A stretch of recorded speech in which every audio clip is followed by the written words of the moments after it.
Welcome. These will be my thoughts on The Flash, Season 1, Episode 17, Tricksters. The episode is rated TV PG, so this video there will be spoilers for the episode and the Arrowverse leading up to it as well. Not for anything Arrowverse that came out after. And another episode that I absolutely loved. So let's start with the deleted scenes. I will have to admit, I was very confused by both of them. This is the first time that I genuinely don't know how that... Yeah, I think I'll just... So the first one is Joe and Barry talking about Iris and how to keep her safe. And it ends with Joe saying something that's obviously leading somewhere about, like, an idea about how to keep herself, and then it just ends, and there's nothing in the episode that I can think of that would have come after that. And the other one is a sort of flashback to the death of Cisco at the hands of Reverse Flash. Wells. And then Cisco wakes up, apparently having dreamt that, like, remembered it, because, technically it happened in another timeline. I don't know how... I don't know where either of these scenes would have happened in the episode, and, I mean, I guess maybe upcoming episodes will use different setup, or maybe they just dropped these subplots or something. I don't know exactly. Well, I mean, they're not dropping the Reverse Flash thing, but if this hint actually, because Arrow, there was a deleted scene in an Arrow episode where we found out that we find out who snitched on the Bratva, turned out to be that guy that Oliver had to fight at the mechanics place. And that so far has not come up since on Arrow. He doesn't even really have a relationship with the Bratva anymore. So I don't know, maybe they dropped it. It's definitely interesting. Anyway, with that, let's get into a more or less chronological run through the episode. And yeah, so I think we open on the scene. Actually, yeah, come to think of it, was... Because the scene between Joe and Barry was taking place, I think, in the crime lab where the opening is also. So I don't know, was it supposed to be around that time? Because it seems like the scene ended, and the way this episode opens doesn't feel like there had just been a scene that was cut out. So yeah, I don't really know. Anyway, but yeah, they're talking about, how little they do know about Wells, and the Barry, that magnificent, he read his book, 600 pages. All he got out of it was, he's an enigma. Actually, strangely enough, a chunk of it was just about the Oliver North trial and how he was, like, practically sewn into that suit. Very strange. But yeah, and then we get into another of the things I love about comic books, how it's just like, because yeah, I mean, we the viewer know immediately there's something going on with those, the present looking things, floating downwards.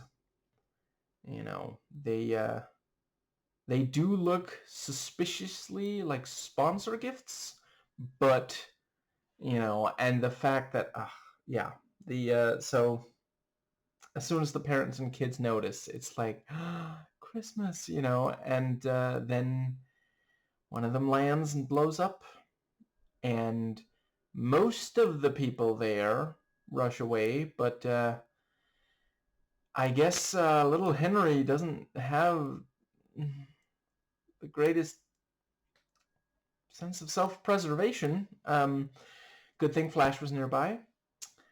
And yeah, oh yeah, Henry, like his father's name, which, yeah, by the end he also saves the other Henry. And the video where I will say, so I don't know this character from the comics. I can imagine he seems like someone who would be from the comics. Oh, and by the way, love that there's multiple generations of, they even are father and son. But yeah, that's something I really appreciate about comics. And there's just so many of the movies that don't even go there. And it's just like, I don't know. I think it's a very fun aspect of them. Anyway, yeah. He definitely does feel like one of those villains where, they had to come up with something that would grab your attention. He's got a gimmick, and yeah, absolutely just wonderful. He tricks people. He's a trickster. Looks good in the mask as well. And yeah, Joe explains, that this is the second trickster. And then we have the thing about, like, Barry making a snide remark about, not all villains hide in the dark. And, you could see the look on Joe's face. He's like, why couldn't lying come easier to this boy? And yeah, so I was eager when I saw Mark Hamill's name in the opening credits. I was excited when we found out that he was a former supervillain. And I absolutely loved seeing him act and even, do,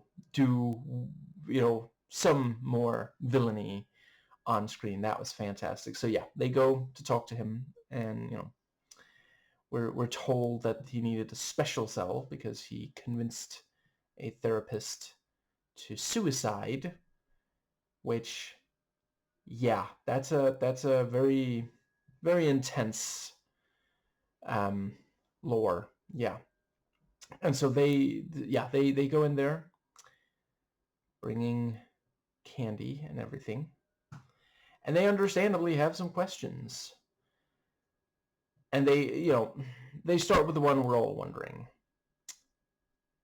What's it like, kind of, taking some elements from your Joker performance, going for this other DC villain that's also really fun and memorable, whilst in this kind of Hannibal Lecter situation? Yeah, like, it's great to see. I think this is, let's see, it's one of the first times I see Hamill in live action play a villain. I'm used to it being voice work, but yeah, just fantastic. Like, you would never guess that this was Luke Skywalker. I guess this is Luke Skywalker if he took a turn somewhere, if he did embrace the dark side. Anyway, let's see. I guess that pretty much covers, or I guess, maybe it's more right to say more so, because technically, I don't know. I guess it's debatable.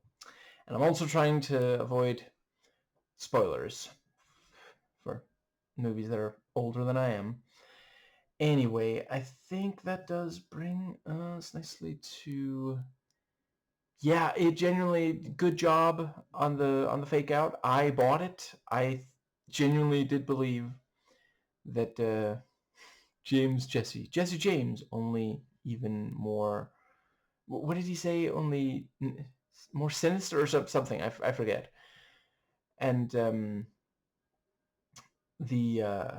yeah, the way that he seems to hate the new Trickster. And I just realized I actually think the very first thing we saw in this episode was the flashback. Yeah, excellent use of flashbacks. It's one of those things where, unlike Arrow, not every episode of The Flash, at least not yet, I don't know if it changes eventually, but not every episode of The Flash so far has had flashbacks. And thus we, like they're wonderful on Arrow as well, but you especially notice it when it's so much rarer. And yeah, we see the fight, some of it at least, and we see him lose the Speed Force. And yeah, I think I'll talk about the rest of the flashbacks as we get... Actually, I think maybe we got to the second one with the other scenes I described. So let's briefly... So yeah, we see Wells with Tess, and it's genuinely sweet how, he wants to name it after her, and she names it Star because he's the only star she sees. Just genuinely really, really sweet. And we see Reverse Flash, standing off. And yeah, I will say it's great to see, because we'd already been told, no, I mean, Harrison Wells did exist for longer than, because we were told, what was like, he said to Cisco that he's been stuck there for 15 years. Wells was established 15 years prior, so obviously there had to be some kind of thing going on there. Now, I think that is when we get the yeah. So they go to the hideout,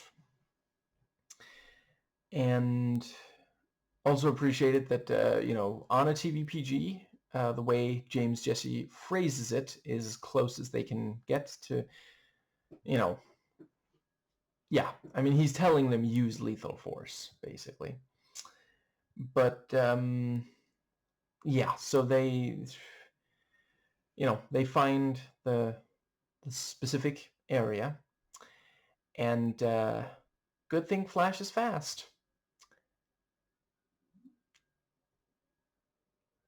I suppose personally, I'd like to think I would have done different, but I might also have gone.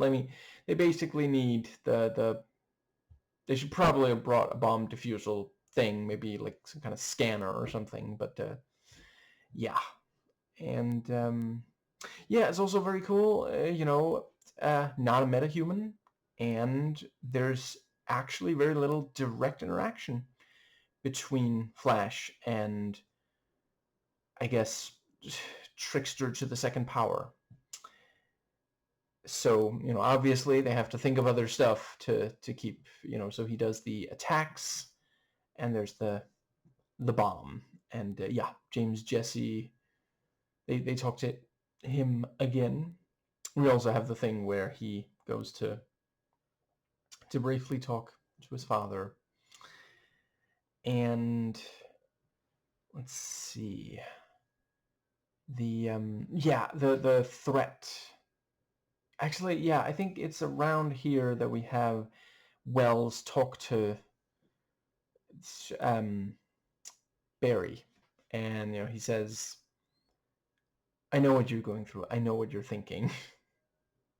And Barry's like, "I mean, I really hope not." Oh, thank goodness.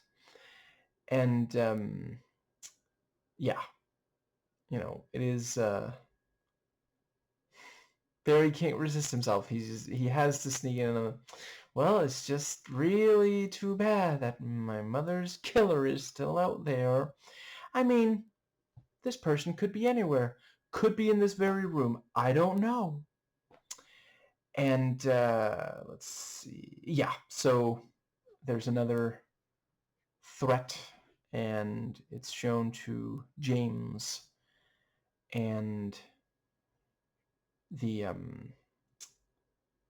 yeah, just fantastic acting. I really appreciate it. Because I've seen Mark Hamill do more subtle, but he understands the assignment. You know, this is comic book media. Like, it's just fun. It doesn't have to be every villain, but if at least some of them are really, really over the top, like him, like he's on his knees, he's sobbing, and he's I mean, we already knew that, but he's mastered the villain cackle. It's so utterly amazing. Like, it really, like, there's only so many actors who keep playing.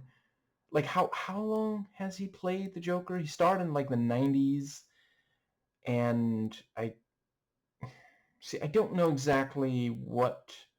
I've only played the first two of the Arkham games, and I suppose I also don't want to spoil them, but certainly in, you know, I'll say at least one of those, he reprises the Joker role.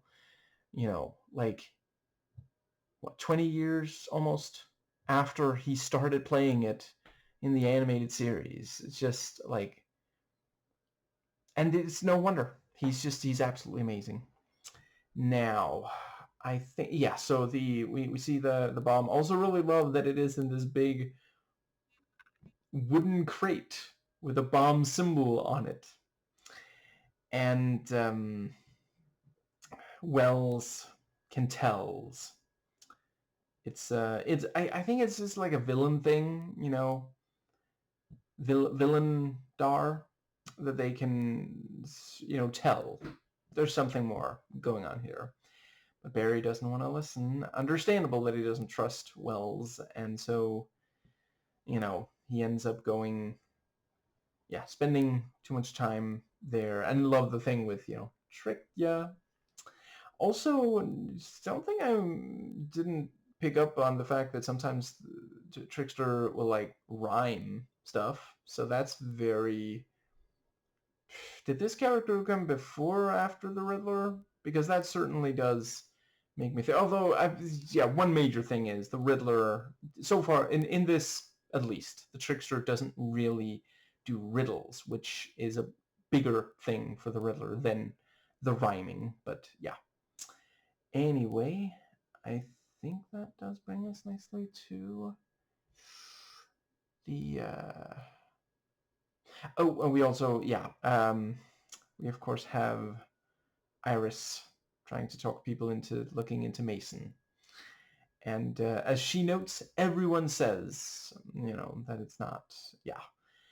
And let's see. Yeah, I think that does bring us very nicely to the, so we have the flashback with the car crash.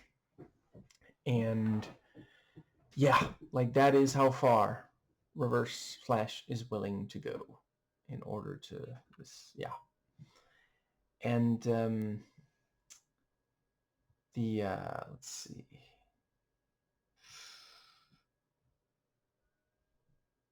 Yeah, there's just something incredibly creepy about, and it's, you know, they can get away with it on a TV PG. It's, you know, the crash itself is not super graphic. It was not directed by, you know, Scott Derrickson, but the fact that he just walks up and he, like, sticks his head in, and he's just there. He doesn't call 911 or anything. And he's just like, well, that's, you know, actually, I forget if that's when he talks about the plan, but yeah, that's just very effective. Yeah. And I think that does bring us nicely to the, yeah, so we see that the Tricksters managed to free, one Trickster managed to free another, and they got Henry, because the fact that Barry showed up to James' cell told him, oh, this, you know, now he has leverage, which I'm reliably informed by... Yeah, I'm going to recommend it. Yeah, not recommend it. Not going to recommend it for sure, but I'm going to reference Battlefield Earth 2 days in a row.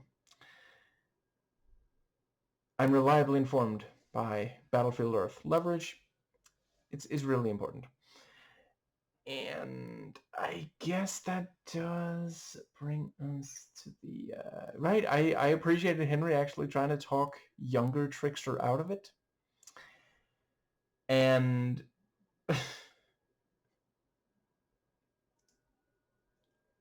I wish I could see the look on Mark Hamill's face, because we know he's got like a genuinely fascinating sense of humor. I, I, the look on his face when he found out that he was going to be on, you know, crap. I guess, is it a spoiler to say? You probably already know where I'm going with it, but he happens to be on another...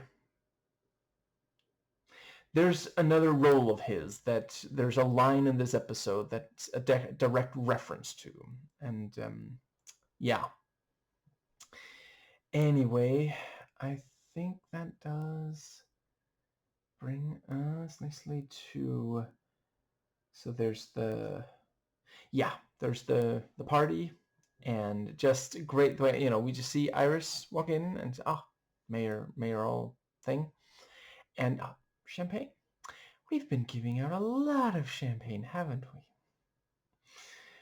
Really, really nicely done on that. And yeah, Barry, of course, he goes there, but they knew that he would. And great job on the setup and payoff, because we don't know exactly what it is. We just, we see that they're building something. And yeah, the thing with, he doesn't just yell at his staff, he bellows. And he seems genuinely insulted. You don't even know who I am? All those people back then? Remember earlier I said that the day without a fatality during my reign was like, it just never happened? Okay. And yeah, the thing about, it'll take effect in an hour. Oh, right, you were here an hour early. You got the first glass of champagne. Oof. And yeah, the thing about, if anybody calls 911, the poisoning will be lead, which, once again, good way to, on a TV PG, get across what he's saying there. But yeah, Flash, gets there, and they put the explosive on him. I love using speed as an influence here. That is such an amazing, I don't even know how you come up with that. Yeah, he runs faster than cars drive. So do a speed with him, just, yeah. And he does ultimately trust Wells, and we see him phase through a wall, or through solid matter. Another of the Flash powers. And yeah, Wells, the only way he can get Barry to do it is, of course, to, he practically comes right out and says, I really miss it. But or I guess did miss it, because he does have the powers back by the, as we saw in earlier episodes, just not enough for the time travel. Anyway, also very clever of Iris, everybody's got their phone out. Didn't occur to well, I suppose, yeah, the Tricksters. No, yeah, let's see. They said if cops showed up, lead poisoning, and when Flash showed up, they had the speed bomb ready. And I think that is when we get, let's see. There is at least one more thing that I really wanted to say.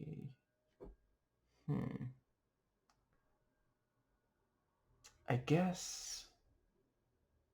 Yeah, it was great when Barry saved Henry, and just the pride on Henry's face is just still wonderful to see.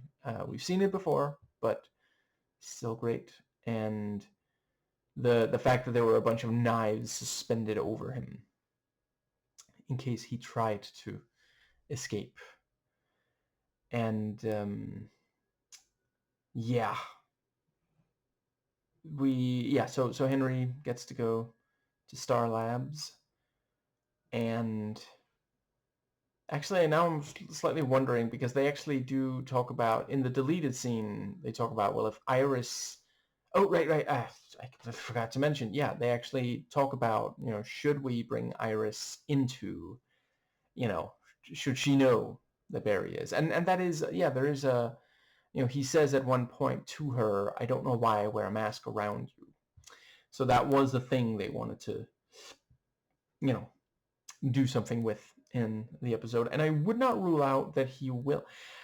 I could imagine maybe he'll, if I had to guess, I don't think Wells is going to be, maybe he's not going to be around forever, or maybe at least there'll be something where he is no longer at Star Labs or something, and maybe then they'll tell Iris about it. I don't know for sure, but yeah, and they talk about, well, if she goes to Star, if we tell her the secret, she'll go to Star Labs soon enough, and then she'll be close to Harrison Wells, which is more dangerous, not less.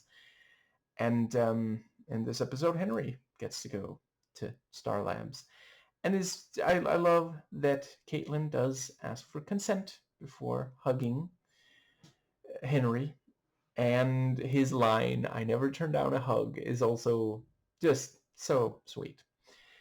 And, her hugging Barry, she doesn't specifically ask first, but it's also, they are on a hug by hug basis. That's, they've been close to each other before. So and she's not wrong. He looked like he needed a hug. Sweet that Joe does not put handcuffs on Henry. I don't think it would make a lot of sense for him to handcuff himself either. And Cisco saying, if you ever get out, I'm going to stop talking now. And also the reference to Felicity, they can't track, or he said it was a challenge, not impossible, because there's Felicity level, wizardry protecting. I think that might. Let's see. Yeah, we also have so the flashback where they swap faces and we see the cops come pick up, and do you know who you are, which is something that one has to ask someone who's just been in a car crash. And he identifies himself as Harrison Wells. Really nicely done on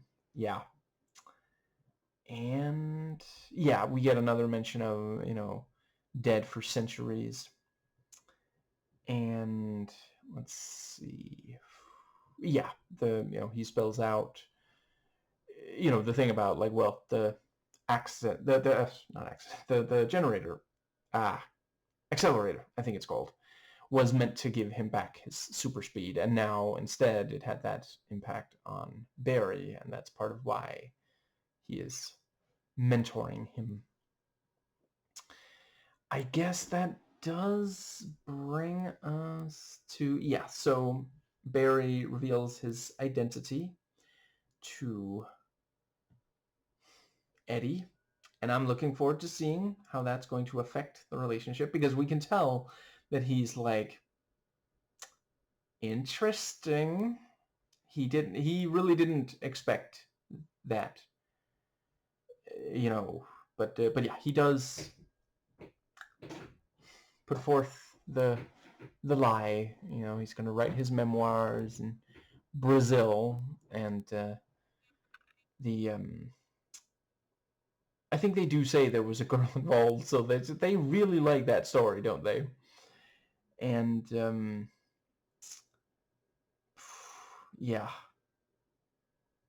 I think that does bring us nicely to the yeah, really excited for more years of this show. And yeah,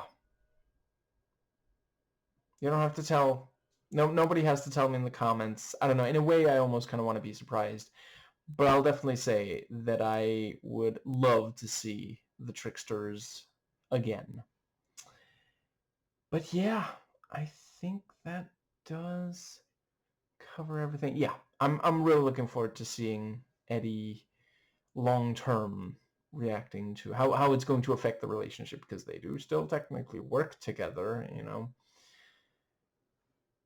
How he takes Barry's secret, which, you know, as mentioned, he did not expect that at all. Nobody expects the Spanish exposition that secretly your friend is a speedster.